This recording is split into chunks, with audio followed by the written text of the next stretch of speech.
Hi everyone, ici Maïla Diva, j'espère que tu te portes bien. Alors aujourd'hui, je vais te donner 5 astuces pour apprendre à maîtriser ta colère. Si comme moi, parce que oui, je l'ai été par le passé, j'ai été une personne très colérique, mais aujourd'hui, je peux admettre que ces 5 astuces m'ont aidé à apprendre à maîtriser ma colère ou à gérer ma colère. Et puis donc, je me suis dit que ça pouvait être bénéfique pour les personnes qui, comme moi, sont colériques. Astuce numéro 1. Lorsque tu es en colère, dans un premier temps, il faut identifier ta colère. Pourquoi je suis en colère? Qu'est-ce qui me met hors de moi? Qu'est-ce qui fait que je suis capable de sortir de mes gonds, comme on dit, au point de ne plus avoir la maîtrise de soi? Une fois que tu as réussi à identifier ton problème, tu vas appliquer donc ce que j'appelle donc le point 2. Le point numéro 2, c'est te poser la question de savoir qu'est-ce que tu peux faire. Ok, ça me met en colère. Qu'est-ce que je peux faire pour me sentir mieux dans l'instant présent? C'est-à-dire que tu vas prendre ce souci, hein, tu vas switcher ce problème avec un plaisir, de manière à, dans un laps de temps, voilà, mettre ce problème aux oubliettes. Parce que, bien entendu, si ça te met en rogne, si ça t'énerve, ça te fâche, c'est parce que dans l'immédiat, tu n'as pas la possibilité d'y remédier. Et donc, tu vas penser, ressasser à l'intérieur de toi le pourquoi du comment, qu'est-ce que tu peux faire, sauf que tu n'as pas la solution dans l'immédiat et que ce problème te rend mal. Ce problème, te fait te sentir mal et ne fait que amplifier finalement l'anxiété à l'intérieur de toi. Donc le mieux, c'est de l'oublier un moment. D'accord? Donc apprendre à faire des cases, des petites cases dans ta tête. Et tu te dis, tiens, prenons simple, j'ai 2 cases dans ma tête. Celle du bien, celle du mal. Laquelle je remplis le plus. D'accord?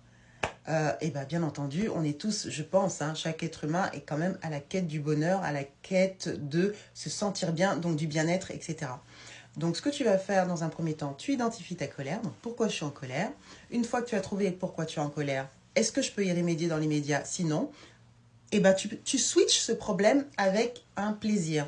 Si par exemple tu aimes manger, alors sors et va manger. Si tu as envie de te regarder un bon film Netflix et que tu es une bosseuse ou un bosseur acharné, ça va pas te tuer de regarder un bon film Netflix, ça va te détendre. Si tu aimes lire, lis. Si tu es une maman qui est complètement débordée, parce que ça peut arriver, il ne faut pas en avoir honte. On n'est pas des robots. On peut être fatigué. Ça ne veut pas dire que vous êtes une mauvaise maman. Vous avez juste besoin de recharger vos batteries. Et le fait qu'à chaque fois on vous appelle, on vous sollicite, maman par-ci, maman par-là, alors ça peut faire en sorte que vous pétiez une durite. Bon, c'est pas très grave. Le plus grave, c'est de ne pas pouvoir justement gérer sa colère, ses émotions et d'en mettre plein partout. Tout le monde en prend pour son grade. Vous n'allez faire que amplifier les mauvaises énergies chez vous et autour de vous. D'accord ?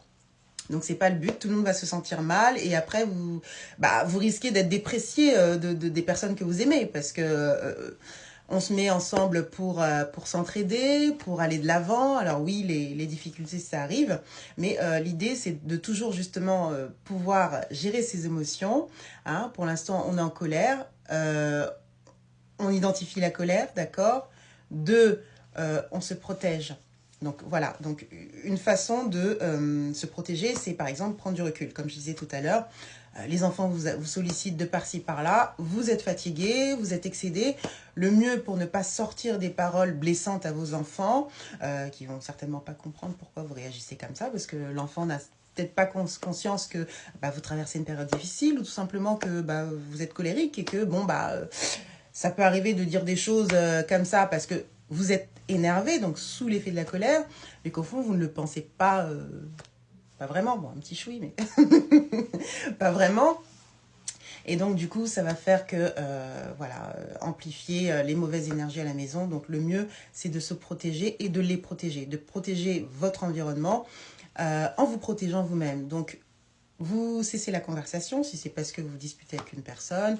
Alors là, je vais parler pour les personnes qui sont pernicieuses, pas pour les gens qui sont sains d'esprit, parce que ça, c'est humain, ça fait partie du quotidien de se disputer avec son frère, sa sœur, son parent. Ça peut arriver, oui, ça arrive. Je ne sais pas si vous vous souvenez, mais même entre frères et sœurs, on se chamaille un peu, hein, ça chahute. C'est pas pour ça que vous êtes une mauvaise personne, d'accord. Je parle pas de ça, moi je parle pas où ça peut être avec le compagnon, la compagne, etc. Mais avec des gens sains d'esprit, là on n'est pas du tout dans ce cadre-là. Là, le cas de figure que je vais aborder avec vous, c'est dans le cadre d'une personne qui est pernicieuse, une personne qui vous jalouse, parce qu'au fond, la méchanceté gratuite, c'est tout simplement parce que cette personne voit en vous quelque chose qu'elle aimerait avoir et qu'elle n'a pas. Du coup, sa seule façon d'essayer, dans tous les cas, parce qu'une fois que vous aurez appliqué ça, vous verrez que la personne essayera encore et puis elle n'aura pas l'occasion, si vous voulez, de vous déstabiliser parce que vous avez appris, vous avez travaillé sur vous et vous avez appris à ne plus vous laisser emporter à tout bout de champ. D'accord? Parce que c'est ça son but. Une personne qui est pernicieuse. Prenons le cadre du travail. D'accord? Vous êtes dans le cadre du travail et vous avez une personne qui constamment vous envoie des pics et clairement essaye de vous humilier, mais de manière très subtile, ce que j'appelle donc une manière pernicieuse. C'est-à-dire qu'elle ne va pas y aller frontalement, de peur justement qu'on découvre son vrai visage et qu'elle soit en porte-à-faux. L'idée, pardon, c'est de vous mettre vous en porte-à-faux et de prouver que c'est vous la mauvaise personne, alors qu'il n'en est absolument rien. D'accord? Je parle de ce cas de figure-là. Même chose. Première des choses, là on est encore sur le point 1 et le point 2, mais je vais arriver au troisième point, d'accord? La première des choses, c'est donc identifier l'énergie et les émotions avec laquelle cette personne vient vous parler. Une fois que vous avez compris que cette personne, elle est loin d'être votre amie, elle ne vient pas pour vous caresser dans le sens du poil et pour essayer d'arranger les choses. Elle vient dans un but bien précis de vous attaquer et de montrer au monde entier que vous êtes la mauvaise personne. D'accord? Alors, il ne faut surtout pas tomber dans son jeu. Hein, on respire un grand coup. Une fois que c'est identifié, on passe à la deuxième étape. Donc, au deuxième point, c'est se protéger. Bouche cousue, on ne dit rien. Vous ne dites absolument rien. Pas parce que vous avez peur de cette personne, mais parce que justement, vous allez déjouer son esprit malin, vous allez déjouer son plan, qui est justement de vous faire passer pour une personne que vous n'êtes pas. D'accord? Et qu'on voit bien que c'est elle, en fait, qui a un problème et pas vous. Donc, ce que vous faites, vous vous protégez, vous vous taisez et surtout, vous sortez de la pièce. D'accord? Vous sortez de la pièce. Si vous êtes dans le cadre du travail, vous demandez à vous extirper quelque temps, prendre de l'air, parce que de toute façon, ils le verront bien que ça ne va pas. Hein. Vous allez boire un café, vous sortez, voilà. Moi, ce que je propose, en tout cas ce qui a marché avec moi, c'est vraiment, c'est pareil hein, pour les compagnons, par exemple, qui sont des pervers narcissiques. Le but, c'est pas d'arranger les choses, c'est de tourner en rond, de discuter sans jamais s'arrêter. Et puis, finalement, vous allez péter un câble et on va vous traiter de la folle du bus ou du fou du bus.